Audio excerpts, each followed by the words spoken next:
any mention of birth. This was a bizarre omission. Then again, a male reporter recently asked, "What's the connection?" Our author, Eve Ensler, was present for the birth of her granddaughter. She was in awe of vaginas before this. She's in deep worship now. I was there when her vagina opened.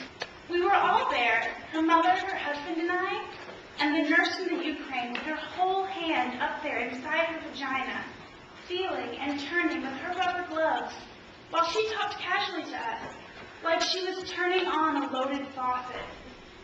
I was there when the contractions made her crawl on all fours, made unfamiliar moans leak out of her pores. I was there after hours, still later, when she just screamed suddenly, her arms striking out at the electric air.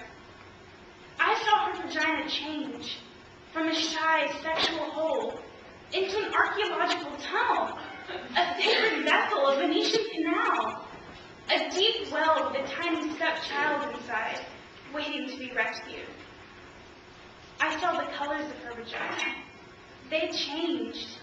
The bruised, broken blue, the blistering tomato red, the gray pink, the dark, the blood lining the walls like perspiration, the shit, the clots, the yellow-white liquid, pushing through all the holes, harder and harder. Saw through the hole. The baby's head, scratches of black hair, saw it just there behind the bone, a hard, round memory. And all the while, the nurse from the Ukraine kept turning and turning her slippery hand.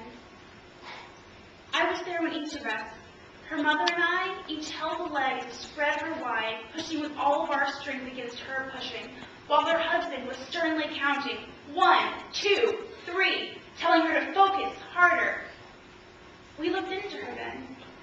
We couldn't get our eyes out of that place. We'd forget the vagina, all of us. What else could explain our lack of awe, our lack of reverence? I was there when the doctor reached in with Alice in Wonderland spoons, and I was there as her vagina suddenly became a wide, operatic mouth singing with all of its strength.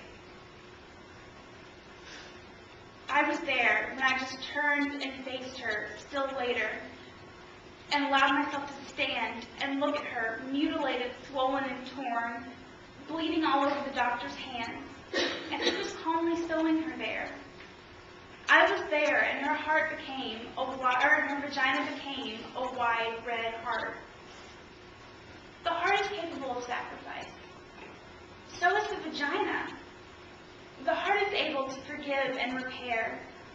It can change its shape to let us in, and expand to let us out. So can the vagina. It can ache for us, and stretch for us, and die for us, and bleed us into this difficult, wondrous world. I was there in the room. I remember.